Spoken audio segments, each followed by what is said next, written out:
สบายดีเนาะหลังจากท่านศึกษามาฮอดหน้านี้แล้วเนาะถ้าอ่านแล้วยังบ่เข้าใจเนาะให้เฮ็ดตามคลิปนี้เนาะก็คือเข้าไปสมัครตามลิงก์นี้เลยเนาะ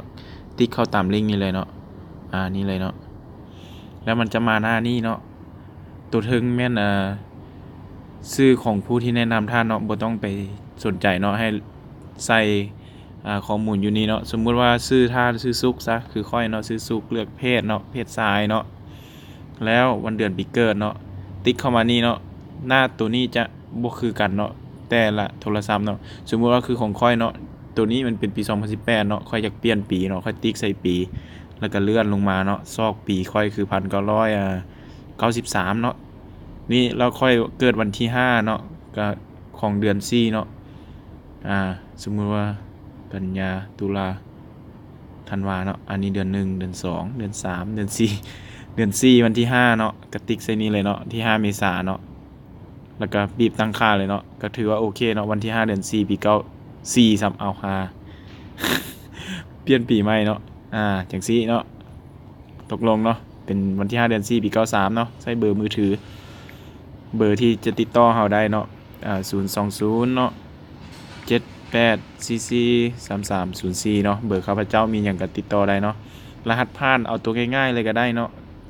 ที่ท่านชื่อได้สามารถเอาเบอร์คนที่ท่านฮักที่ท่านชื่อได้ดีเนาะหรือว่ารหัสใดก็ได้เนาะสมมุติว่าค่อยเอาแบบง่ายๆเนาะ1 2 3 4 5 6 6ตัวขึ้นไปเนาะ6ตัวก็ได้แล้วเนาะสำเร็จแล้วเนาะก็มีได้ซ้ำนี้เนาะข้อมูลที่เราต้องป้อนเนาะหลังจากนั้นก็กดบันทึกเลยเนาะมาหน้าจอนี้เนาะท่านก็จะเห็นเนาะรหัสผ่านของท่านที่ตั้งเมื่อกี้นี้แล้วรหัสสมาชิกนี่มันแม่นบริษัทจะเป็นคนแรนดอมให้เนาะก็คือท่านจะได้รหัสนี้มาแล้วท่านก็ต้องจื้อสมมุติว่าจื้อบ่ได้คลิปแคปหน้าจอไว้เลยเนาะกันลืมว่าซั่นซะแล้วนำเข้าไปนำใส่ระบบเนาะปั๊บเข้ามานี่เนาะ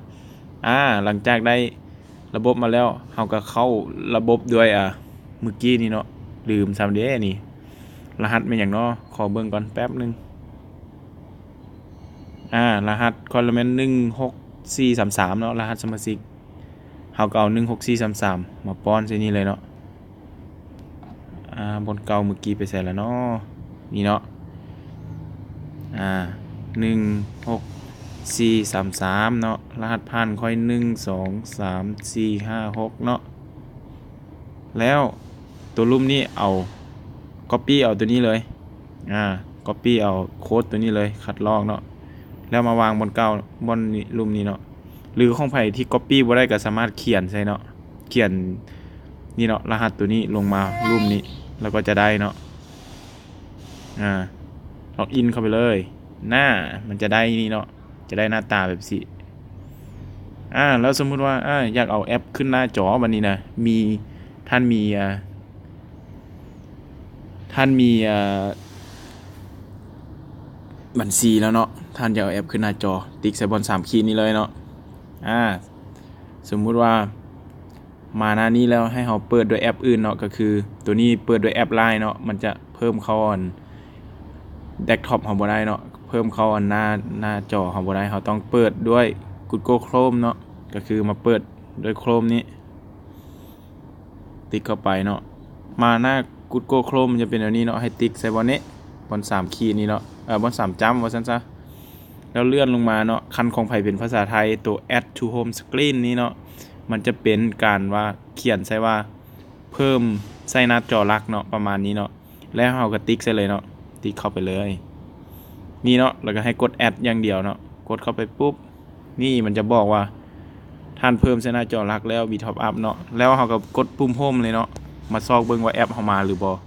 นี่เนาะข้าพเจ้าเฮ็ดไปหลายเทื่อมันก็จะมีหลายอันเนาะก็คือสามารถลบออกได้เนาะเอาไว้ตัวเดียวก็ได้เนาะนี่เนาะครั้งต่อไปเวลาท่านจะเข้าแอปท่านก็สามารถเข้านี่เลยเนาะแบบง่ายๆเนาะกระจื้อรหัสท่านแล้วก็รหัสสมาชิกท่านแล้วก็copyตัวนี้มาใส่เนาะก่อนสิเข้าเนาะแบบง่ายๆเนาะปั๊บ